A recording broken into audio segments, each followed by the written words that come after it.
the sin of zina, fornication. A sin that destroys and shatters the homes, that destroys good character, good behavior, that creates envy, jealousy, hatred, discord, enmity between people, that makes the society as a whole collapse, that brings shame, embarrassment to the family and relatives, that destroys the relatives altogether, that breaks them up, and that brings or opens the doors to the worst diseases on the face of this earth. Diseases, filthy diseases like gonorrhea, herpes, syphilis, AIDS, and much, much more. This is the reason why the Almighty Lord warned us about the forbidden gaze, the unlawful look.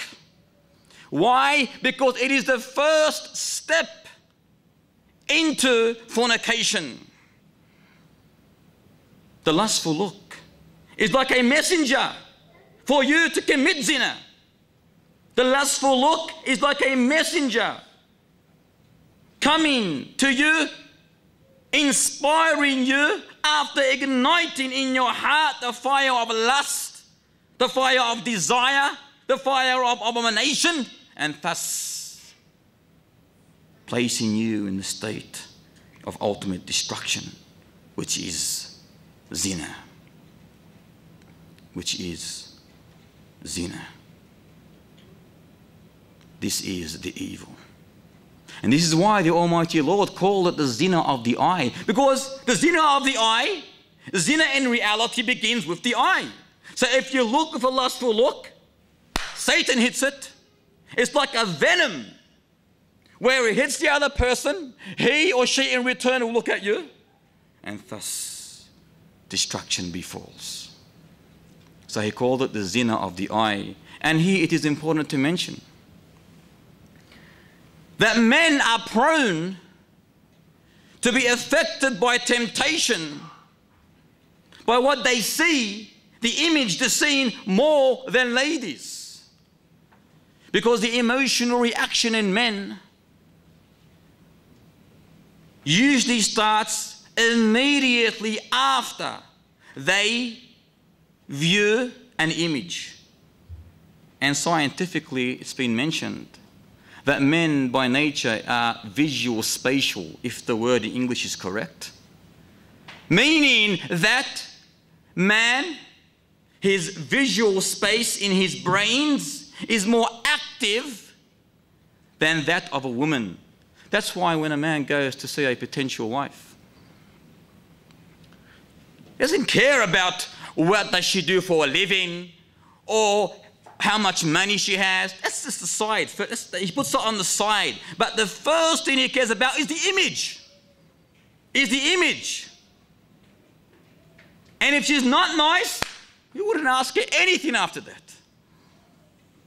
If that image interests him, then he will go to the second. But the second is easy. The third is easy. The fourth is easy. Why? Because he reacts to what he sees and does not think about anything else. That's the meaning of visual spatial. However, on the other hand, we have the lady. The ladies are classified as being verbal, meaning that they feel to words, tone, kind speech, warm emotions, more than men. And I'm pretty sure those who are married understand that. You come home and give her a beautiful word, it's like you've given her the whole world. But you come home and say that the food was distasteful, it's like you have put the whole world on top of her head. Or you come home and give her a nice red rose, it's like you have given her the whole world again. But you come home with no rose, she will frown in your face and say, you don't love me. So They react to what? To words, to warm emotion. They react not to the image, but to the voice, to the way you confront her. And this explains why they react in such a manner that it changes their whole life. Just by you saying a beautiful word to her or giving her something nice. But when men want to do the same thing or want that to happen to them, there is no comparison. She can give him everything in this life and give him the most sweet talk. But in the realm of men, it does not bother him or affect him if the image in front of him is not the image he wants to see. So, there is a difference between the two, obviously, and I'm pretty sure everyone understands this. Thus, it makes the obligation of guarding the vision harder for man than for woman. If you understand this, guarding the vision for men becomes harder than for women. And this explains why the Almighty Lord mentions the Quranic injunction regarding the ladies to protect themselves by covering themselves from the evil eyes of men.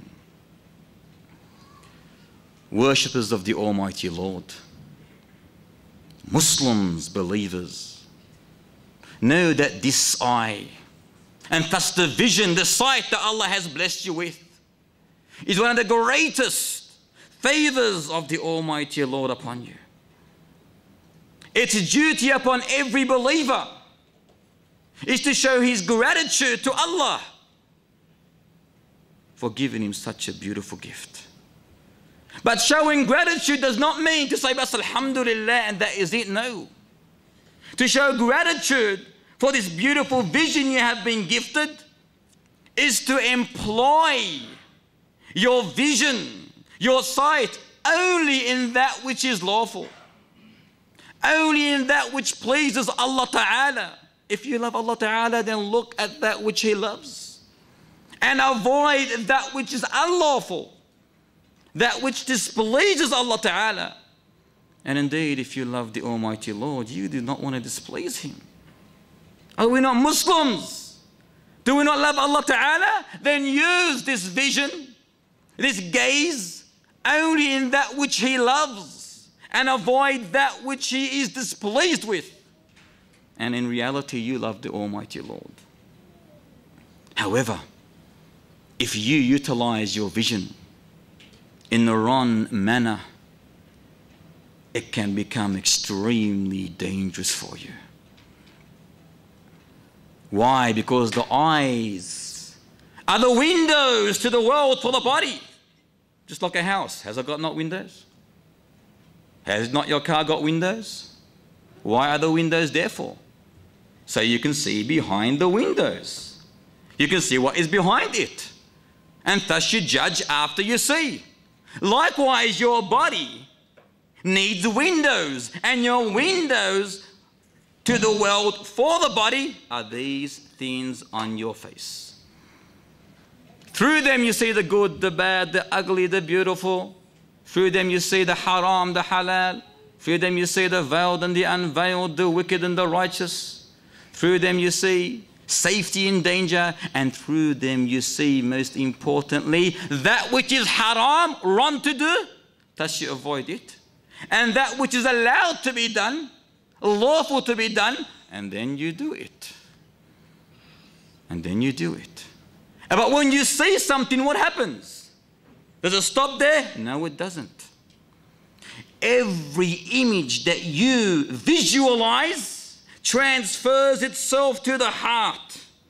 And when it transfers itself to the heart, it starts working. It's like a computer. Starts working, and the result comes out. If you are a faithful person, the result is righteous. If you are a wicked person, the result is wicked.